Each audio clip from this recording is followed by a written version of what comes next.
Pues hola, buenas tardes y bienvenidos todos a esta sesión de Brainstorming Estratégico, el encuentro de los jueves de nuestro programa de actividades corporativas con la comunidad TGU, una comunidad de aprendices y maestrices. ¿Qué es un maestriz? Pues aquel que decide amaestrarse en el arte de aprender, un arte que según los japoneses el que no muere aprendiendo no llega a maestro. Así que ese es nuestro propósito y aquí, bueno, pues somos sobre todo emprendedores, profesionales y freelance e intercambiando conocimientos y aprendiendo juntos. Hoy estrenamos una colaboración con Adolfo Torres de México, es la primera vez que va a colaborar con nosotros. Saluda Adolfo, aunque sea un segundito. A ver, Hola, ¿qué algo tal que a se ve la todos? cámara por si acá. Un gusto de estar con ustedes. Bienvenidos a este espacio. Pues sí, aquí estamos en este brainstorming estratégico que hoy le vamos a dedicar a un tema muy interesante, que es el valor de los errores. Yo os voy a contar que la sesión la vamos a estructurar, vamos a decir, en casi tres partes, ¿vale? La primera parte es la parte expositiva, donde vamos a exponer acerca del valor de los errores y vamos a compartir esa exposición. No quiere decir ni que sea cátedra ni que sirva de definición. Aquí no buscamos ni definir ni concluir. Aquí buscamos compartir y que nos enriquezcamos a través de la pluralidad y de la diversidad de los propios asistentes, de generar visión colectiva. Así que primero habría que decir que qué es un error y un error, bueno, pues yo voy a decir que es simplemente algo que no sale como teníamos esperado, que sale diferente de lo que se esperaba. Es una definición simple, se podría llegar a mucha más profundidad, pero os vamos a quedar ahí para esta charla, ¿vale? Y lo que sí voy a hacer va a ser definir dos tipos fundamentales de errores. Los dos tipos fundamentales de errores son los errores no forzados y los errores forzados. Acordaos que en el tenis se puntúan errores forzados y no forzados. Forzados son aquellos que no podemos evitar, simplemente situaciones demasiado difíciles que no sabemos manejar y que hacemos lo mejor que podemos y de todas maneras pues los resultados no son los que deseábamos. Y no forzados son aquellos en los que nos damos cuenta que el problema ha estado en nuestra falta de atención, nuestro descuido, nuestro error, nuestra falta de cuidado, ¿vale?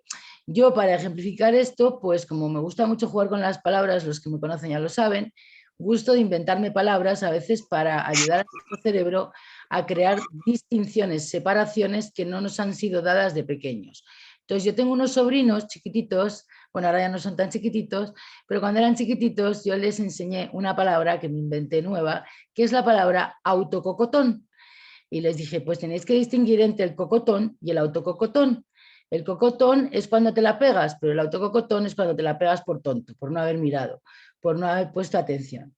Me quedé esperando a ver si lo habían pillado o no lo habían pillado y comprobé que sí, efectivamente el cerebro es muy inteligente, enseguida ve la diferencia.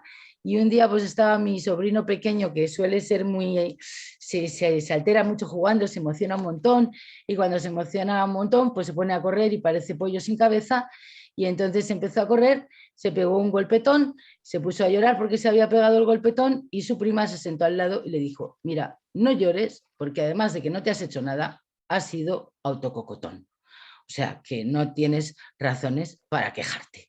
Entonces, importante que nuestro cerebro distinga cuándo ha sido, cuándo hemos vivido un error, que es un error nuestro, y cuándo hemos vivido un error que, bueno, no hemos podido salvar, ¿vale? Y hola, Ben, bienvenido. Siguiente cuestión que me gustaría poner en exposición es a través de otra anécdota, que para mí es la primera anécdota de mi vida que me hizo reflexionar acerca del valor de los errores y es también una anécdota personal. Yo aprendí a conducir como la mayor parte de la gente para conducir el coche de mi padre, que me lo dejaba de vez en cuando. Tenía la suerte de que mi padre no era el típico fanático del coche y él decía que el coche estaba al servicio de la persona y no la persona al servicio del coche. Pero aún así, pues me dejó el coche y ¿qué pasó? Pues que me pegué un pequeño golpe. Y llegué a casa y le dije, pues mira papá, ha habido un problema, me he dado un golpe con el coche, pero no te preocupes porque no ha pasado nada, lo paga el seguro, hemos firmado un pacto amistoso, no te va a costar nada, el coche casi no tiene daños. Y mi padre me dijo, no, no, no, no, no, no, no, eso no es el análisis que yo quiero que hagas. A mí eso me da igual, lo que pase con el coche me da igual. Lo que quiero es que te fijes qué has hecho. Porque si tú no cometes ningún error conduciendo, normalmente no te tienes que chocar con nadie. Y probablemente has cometido algún error conduciendo. ¿Qué has hecho? ¿Has dejado de mirar? ¿Ibas hablando? ¿Ibas despistada? ¿Se te ha olvidado mirar a la derecha? ¿Te ha saltado un semáforo? ¿Te ha saltado una señal? ¿O ha sido porque la otra persona es la que ha cometido el error y no has tenido capacidad de reacción? ¿Ha sido autococotón o ha sido cocotón? Y sobre todo no lo valores en base a que no vamos a pagar nada porque está la compañía de seguros, porque en realidad esta vez no te ha pasado nada, pero ¿y la próxima vez si vuelves a cometer el mismo error conduciendo? La próxima vez a lo mejor matas a alguien, te matas tú, se destroza el coche, no lo cubre la compañía. Entonces, quiero que pienses realmente si estás conduciendo correctamente o tienes que mejorar tu conducción, porque eso es importante y te juegas la vida. Entonces, esto me llevó mucho a pensar también en todos esos escenarios que nunca valoramos. Casi siempre cuando cometemos un error pensamos que la alternativa al error que hemos cometido hubiera sido que nos hubiese salido todo perfecto. Y entonces nos lamentamos, hola Gonzalo, bienvenido. Entonces nos lamentamos de que nos haya salido mal sin pensar en todo lo peor que nos podía haber salido y no nos ha salido. ¿Vale? Es decir, que cuando nos damos un pequeño golpe en un coche no pensamos, ¡hala, qué bien! Solo me he dado un golpe pequeño, me podría haber dado un golpe mucho más grande, ¿no? O cuando nos caemos no pensamos, solo me he hecho una rozadura, no me he partido el tobillo. Entonces, no valoramos tampoco los escenarios no ocurridos y eso es muy importante para valorar los errores. Entonces, en base a estas dos historias que os he contado, hola Diana, bienvenida. En base a estas dos historias que os he contado, os quería añadir que para mí es muy importante, en el caso de los errores, uno, aprovecharlos como aprendizajes, como oportunidades de aprendizaje, y otros, saberse reír de ellos, sabérselos tomar bien porque son imprescindibles, es que sin ellos no avanzamos, o sea, es de la única manera que aprendemos de verdad. Y yo para eso ya sabéis que pertenezco, bueno, algunos lo sabéis, otros no, que pertenezco a Donantes de Risas y que con Donantes de Risas estamos lanzando la semana que viene Causantes de Risas y que dentro de Causantes de Risas vamos a lanzar toda esta iniciativa de La Cagaste y Burlancaster para poner en manifiesto el valor de los errores. Y entonces yo me he inventado dos payasos que llevamos todos dentro. Esos payasos que llevamos todos dentro se llaman Porciúncula y Torpón. Porciúncula, que es una porción minúscula de la sabiduría del total de todos. Ese cachito que tienes tú dentro, ese es tu porciúncula. La porciúncula siempre lo quiere hacer todo bien, todo perfecto. No le gusta que salga nada mal. La porciúncula está vigilando hasta el último detalle. Pero el representante externo de la porciúncula es el torpón. Torpón es su compañero, que es el que sale a explorar. Y Torpón no tiene más remedio que equivocarse. Entonces, Porciúncula está para consolar a Torpón y Torpón se necesita dejar guiar de la Porciúncula para no meterse en berenjenales muy complicados, muy complejos. Porque otra de las cosas muy importantes de equivocarnos es prever que las consecuencias de nuestros errores no sean muy graves. Por ejemplo, si te enamoras locamente de un tipo, no te cases con él en 15 días. Espera un poquito más por si acaso te has equivocado. ¿Vale? Entonces, prever también que no nos metamos en errores muy graves es súper importante. Y entonces, voy a cerrar mi pequeña exposición con una frase que decía siempre mi abuela, que a mí me encanta, que era que, por ejemplo, tú le decías, yo le decía a mi abuela, abuela, es que soy tonta, y ella me decía, hija mía, bueno es que te lo conoces, por ahí empezarás a mejorar. Entonces, está muy bien saber cuándo uno ha hecho el tonto para poderlo mejorar, ¿vale? Y está muy bien el poder reírnos de esas veces que hacemos el tonto. Dicho esto, le quiero pasar el turno a mi compañero Adolfo, que va a ilustrar un poquito más la presentación, y después voy a hacer una lista de 5 tipos de errores que quiero que tengamos en mente antes de entrar en la rueda de preguntas. Gracias. Ok. Bien, pues muchas gracias, Josune. Ahondando un poquito en lo que comentaba Josune, que estoy de acuerdo, saber que un error siempre es a posteriori, ¿no? O sea, no cometemos un error anticipadamente. Nos damos cuenta de que fue error una vez pasado el hecho, una vez que ya lo cometimos, en donde, como decía Josune, pues el resultado no es acorde a lo que habíamos planeado, ¿no? Y por ahí somos muy dados a maldecir nuestros errores, a sentirnos mal por haber cometido un error, a querer justificarlos. Y cuando son errores de los otros, pues igual, ¿no? Los castigamos, los tachamos, los rechazamos, ¿no? Sin embargo, es importante saber que no es una casualidad que las personas con más éxito en la vida son aquellas que han cometido más errores. Son esos que se han permitido el lujo de cometer errores y desde luego aprender de ellos, ¿no? El caso ya muy comentado y sabido, por ejemplo, de Thomas Edison, inventor que patentó más de 1000 inventos, ¿sí? Patentados, más otros por ahí que igual no le funcionaron. Y esa historia de cuando estaba él desarrollando la bombilla eléctrica y que tuvo pues más de 10,000 fallas antes de conseguir la que funcionaba, y cuando le preguntaron, oye, pero ¿cómo es posible que seas tan insistente y que hayas fallado 10,000 veces, no? Y él contestó, pues no, simplemente encontré 10,000 formas en que no funciona hasta que di con la que sí realmente funcionaba, ¿no?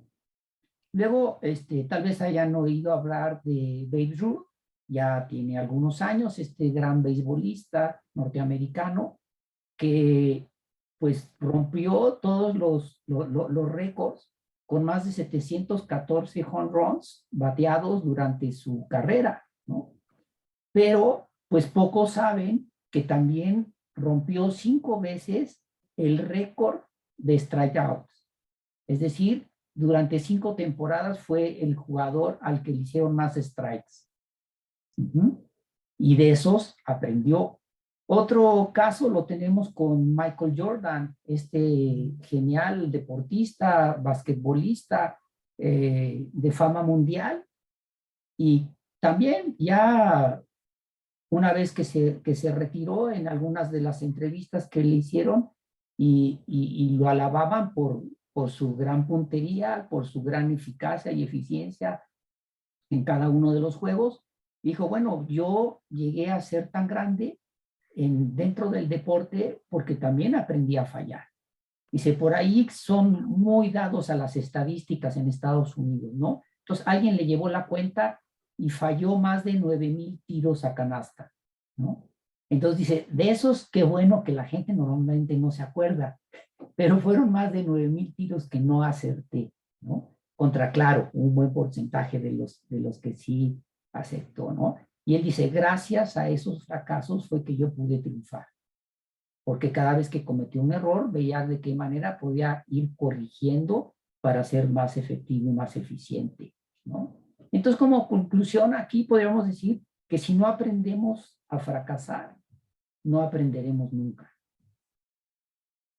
¿no? Entonces, estos fracasos son la base de nuestro aprendizaje.